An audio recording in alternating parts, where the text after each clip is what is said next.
Muli, isang magandang araw sa bawat isa. Ito ang ating online session para sa ating unang aralin, para sa ikatlong markahan. Ngayon, tingnan na natin, tungo na tayo. Ang videong ito ay mahahati sa tatlong bahagi. Tingnan natin kung ano iyon. Ang una, tatalakayin natin ang ating work plan. Pangalawa, tayo ay magsasagawa o tatalakayin na natin ang ating unang aralin. At pangatlo, magsasagawa na tayo ng ating gawain pasulat at pagganap. Ito ang ating kailangang ipasa para sa ikatlong markahan. Kung makikita natin, mayroon tayong 2-in-1 activity. Isang gawain lamang, ngunit dalawa na ang inyong matatanggap na marka. Para sa gawain pasulat, ito ay may pamagat na social media influencer. Ang ikalawa, dokumentaryong panradyo. Pangatlo, graphic organizer. At pang-apat ay revive. Ngayon, tungo na tayo sa ating tatalakayin ngayon. May papanoorin tayong video at nais kong alamin mo kung ano ang nilalaman nito. O muli, may papanoorin ka video at maaari mo bang isulat kung tungkol saan yung video iyon? Tingnan natin.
Ngayon, ayon din sa video iyong napanood, maaari mo ba itong sagutin at ipapasa yung iyong kasagutan sa aking messenger account. So, maaari mong i-post yung video ito at sagutin mo ang mga katanungan.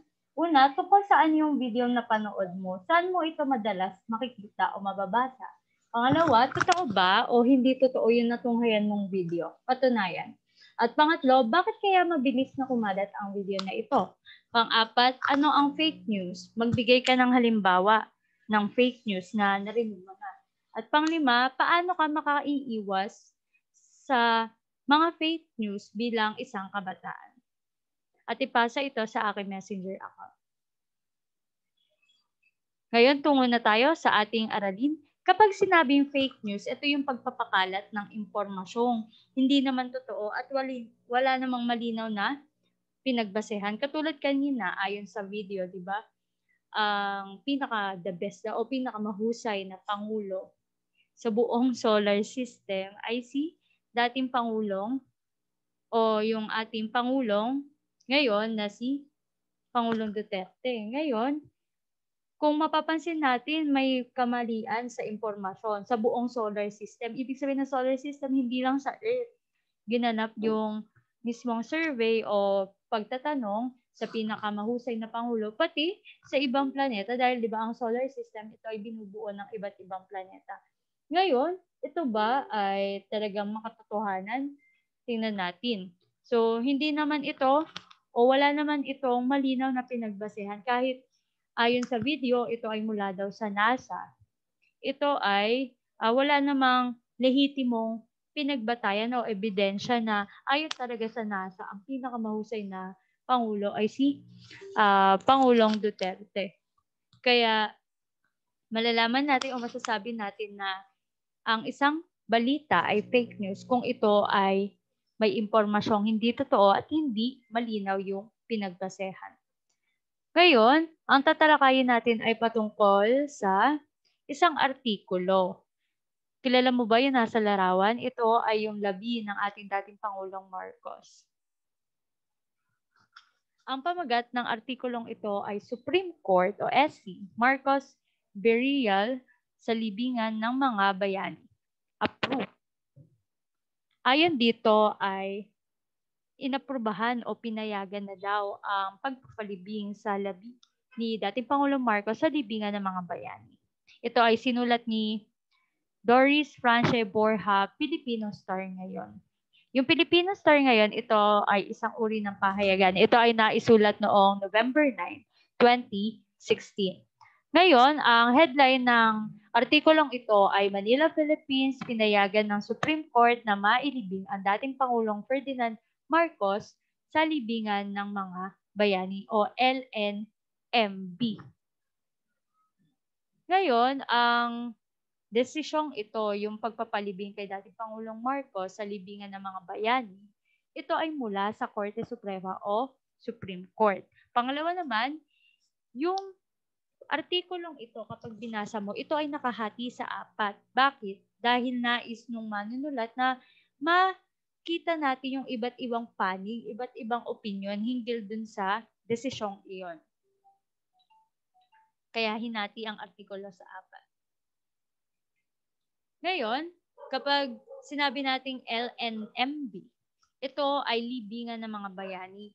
Paano nga ba ikokonsidera ang isang tao na maaaring ilibing sa libingan ng mga bayani?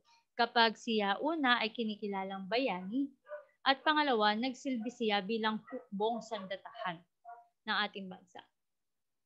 Ngayon, ito yung dahilan ng Supreme Court kung bakit sila pumayag na ilibing sa libingan ng mga bayani si dating Pangulong Marcos.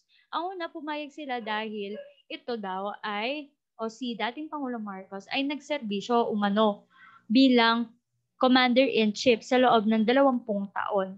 Dahil dito, di ba, ang isa sa maaring dahilan kung bakit ililibing ang isang tao sa LNMB ay nagsilbi o kung ang isang tao ay nagsilbi sa lukbo o sa hukbong sandatahan. At dahil nga dito sa patunay na ito, si dating Pangulong Marcos, siya ay nagsilbi bilang Commander-in-Chief sa loob ng 20 taon, masasabi natin na qualified o maaaring ilibing siya sa libingan ng mga bayan. Ito naman yung kabilang panig, yung kontra sa pagpapalibing sa libingan ng mga bayani ng labi ng ating dating Pangulong Marcos. Ang una, kontra sila dahil sila ay biktima, yung iba, sila ay mga biktima ng batas militar. Ito yung itinalaga ni dating Pangulong Marcos nang siya ay namumuno. At pangalawa, may mga nagpetition din na hindi dapat maaaring ilibing sa libingan ng mga bayani si dating Pangulong Marcos. Ito ay sina Senator Ocampo at Senador Alvarez. Ngayon, sa iyong kwaderno, maaari mo bang sagutan ang mga sumusunod na tanong at maaari mong i-post yung video ito para mas mabasa mo pa ng mabuti. Ngayon, tungo na tayo sa ano nga ba ang pahayagan at ano ang katangian ng mahusay na balita. Dahil dito, kapag nalaman mo yung katangian ng mahusay na balita, ikaw ay makakaiwas na sa pagbabasa ng fake news o malalaman mo kapag ang isang nabasa mong balita kung ito ba ay isang fake news dahil alam mo na yung katangian ng mahusay na balita. Ito ang mga katangian ng isang mahusay na balita. Ang una ay dapat malinaw at maiksi, pangalawa tumpak, pangatlo balanse, pang-apat napapanahon, at panglima ay objektibo. Kapag sinabing malinaw at maiksi, dapat ang isang balita ay malinaw yung pagkakahayag, pagkakalatag ng mga detalye, ngunit sa maikling paraan. Kung makikita natin kapag nagbabasa tayo ng mga artikulo, ang unang-unang pahayag ay maikli, ngunit mababasa na natin doon lahat ng nilalaman ng artikulong iyon o balitang iyon. Ang tawag doon ay pangunahing impormasyon. Yung nasa baba naman o sumunod, ito na yung karagdagang detalye para sa headline o sa pangunahing impormasyon natin. Pangalawa naman ay tumpak. Ibig sabihin ng tumpak, ito yung pinakamahalagang katangian ng isang balita. Kapag sinabi natin tumpak o tama, ito yung kailangan ng isang balita ay may pinagbatayan, may source, may pinagkuhanan na lehitimong sanggunian o ahensya, maaari iyon. Basta dapat ang pinagbatayan ng iyong balita, may ebidensya ka mula sa lehitimong sanggunian o kuhanan ng impormasyon. Kung kanina, 'di ba napansin natin may pinagbatayan silang survey mula daw iyon sa NASA o sinagawa daw ito ng NASA. Ngunit hindi naman natin sigurado kung ito ba talaga ay may katotohanan. Kung lehitimo ba yung pagkakakuha o kinuhanan ng impormasyong iyon. Dahil dito, kulang sa katumpakan o katamaan yung video kanina o yung fake news kanina. Pangalawa naman ay balanse. Dapat wala kang kinakampihan, walang pagkiling yung balitang ating binabasa.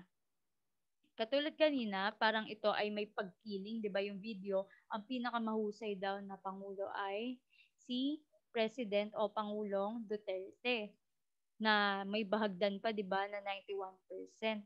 Ngunit parang may pagkiling ito o may pagkampi sa ating pangulo dahil maaaring hindi nila nakita yung iba pang magagaling na pangulo na maaari din namang isama natin sa survey na iyon. O dahil dito parang may pagkiling at nawala yung balanse 'di ba ng balitang iyon. O muli, kailangan balanse ang dalawang panig.